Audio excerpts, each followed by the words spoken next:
এরা কি বলছে, লোক মরে গেলে বিরাট মজা পায়, তাই না? আমি আমার আব্বাকে বলছিলাম, আপনি 50 বছর বায়ান করলেন, এখনো পর্যন্ত কিন্তু এদিকে মরা ঘর বন্ধ করতে পারলেন না, পেরেছে না? কোথায় ছাত্রে কে মরেছে, এইখান থেকে একদম ট্রাক্টর দেখছে রেডি হয়ে সব মেয়েরা শাড়ি পরে বসছে, ও আমরা শাড়ি পরে গিয়ে বসে পড়লো। বেটা বলছে, তুই কোথায় যাচ্ছিস গো? বলে, জানি না, ছাত্রে মরেছে একজন। বলে, ক্যা হয় তোর? মানে তোর বাপের ফুপুর অমুকের তমুক করে একটা কুটুম বার করে নিলে, যা বুঝে কর না।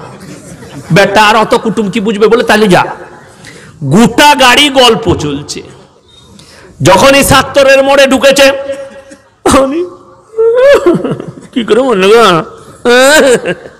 ফেরেশতারা আল্লাহকে বললো, আল্লাহ এই যে দারুণ ডিজাইন শুরু হলো, বলে এখনো অনেক বাকি আছে, তারা ঢুকুক। এই ঘরের ভেতরে গিয়ে কাঁদছে, খালা তুই কি করে মরে গেলি? খালা বলছে, দেখে কাঁদলো, আমি মরিনি, তোর খালু মরেছে।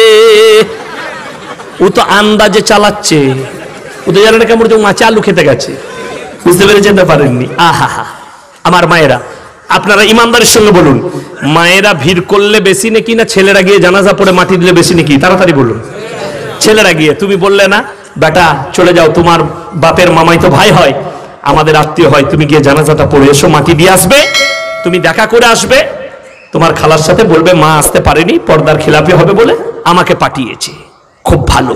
কিন্তু না, আমি যাব। সে যা গেল গেল। আমি তখন তালবিল, বুঝতে পারলেন, স্কুলেও পড়ি আর মাদ্রাসাতেও পড়ি।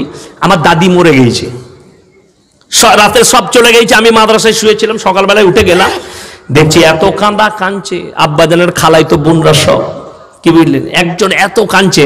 আমি মনে মনে চিন্তা করলাম, আল্লাহ এদের বেশি মহব্বত, আমার ফুপুরা তো অত কাঁদেনি, কিন্তু তার থেকে বেশি আমার আব্বার খালাই তো বোনরা কাঁদছে।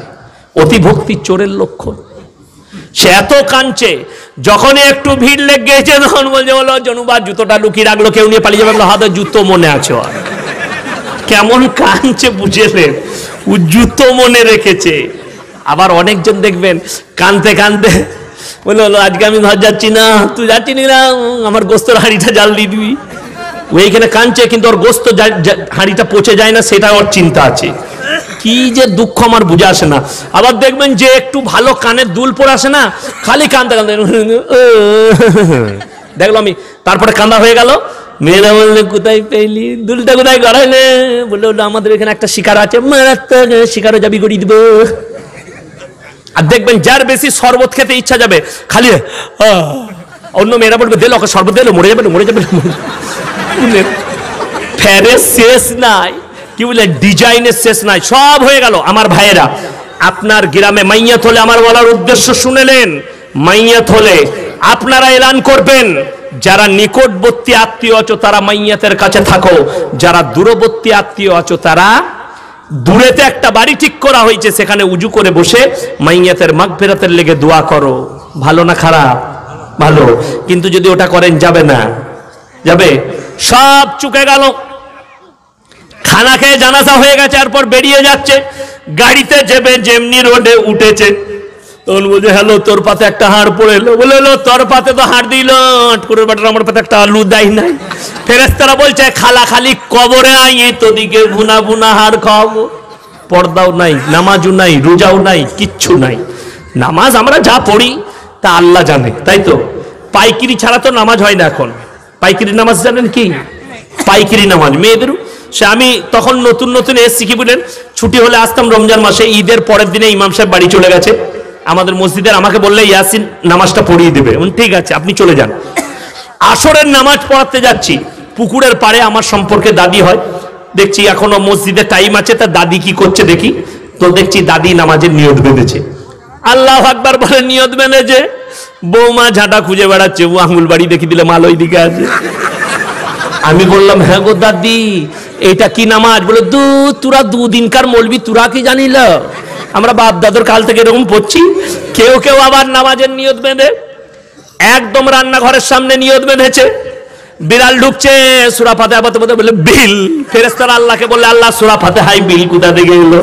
বলে, ওদিকে খালি ছেড়ে দে, কবরে আসুক বুঝতে পারবে।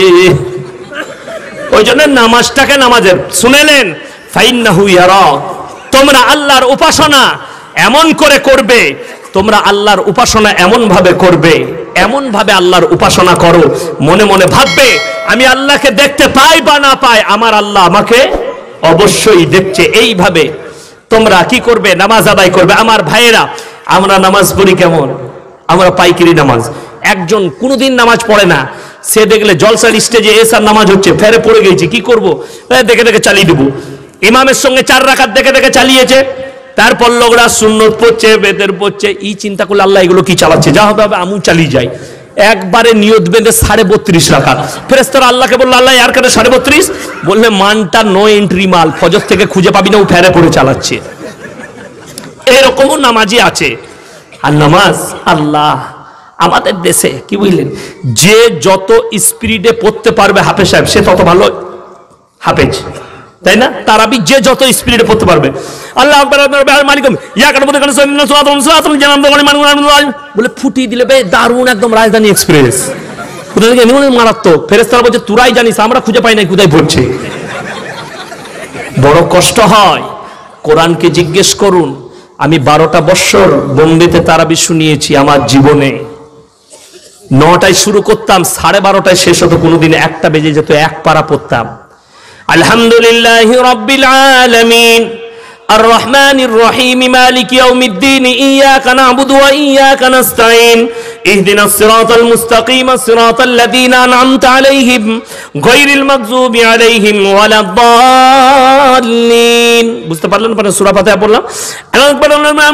সবথেকে বড় জিনিস আমাদের হাফেজ সাহেব দিকে আমরা বলে দিই না, যখনই রুকু করলাম সুবহান রাব্বিল আযীম সুবহান রাব্বিল আযীম সুবহান রাব্বিল আযীম সামি আল্লাহু লিমান হামিদা, তখন মুক্তাদির একবার হলে সুবহান সুবহান, যা হয়ে গেল।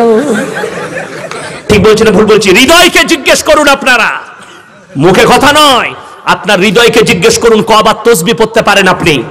আর আমার আল্লাহ কোরআনে বললেন, কাদ আফলাহাল মুমিনুন আল্লাযীনা হুম ফি সালাতিহিম খাশিউন। হে আমার বিশ্ব নবী বলো, কাদ আফলাহাল মুমিনুন, প্রকৃত মুমিন কারা? তাদের 1 নম্বর আখলাক চরিত্র শুনে নাও। তারা যখন নামাজ পড়ে খুশু খুজুর সঙ্গে নামাজ আদায় করে, ধীর স্থিরতার সঙ্গে তারা যেন নামাজ আদায় করে, খুশু খুজুর সঙ্গে তারা যেন নামাজ আদায় করে। সবাই করবেন, জোরে বলুন ইনশাআল্লাহ। আমাদের পাইকারি নামাজ জানেন, বাজারে দেবগ্রাম বাজারে দোকান আছে, মসজিদে নামাজ দাঁড়িয়ে গেছে, এই তাড়াতাড়ি শাটারটা নামিয়ে ছুটে গিয়ে আর মনে পড়ছে না ক্যাশ বাস্কতে চাবি লাগাইছি না লাগাইনি। কেমন নামাজ হবে বলুন? অনেকজন দেখবেন। শুনে নেন নামাজে কিরকম ভাবে খালাল পায়দা হয়, শুনে নেন। জুম্মার দিনে নামাজ পড়তে যাচ্ছেন, আপনি গোসল করলেন, স্ত্রী বলল খানা খেয়ে লাও গো, আপনি বললেন না না ফিরে এসে খাবো, এখন খাবো না, একবারই নামাজ পড়ে অনেকজন খায় না, ভোগ লেগেছে, আপনি বললেন না আমি ফিরে এসে খাবো। নিয়ত বেঁধেছেন, 1 রাকাত হয়ে গেছে, 2য় রাকাতে উঠে মনে হচ্ছে শালা খেয়ে নিলি ভালো হবে, বেশ ভোগ লেগে গেল। অনেক সময় মনে হয় না।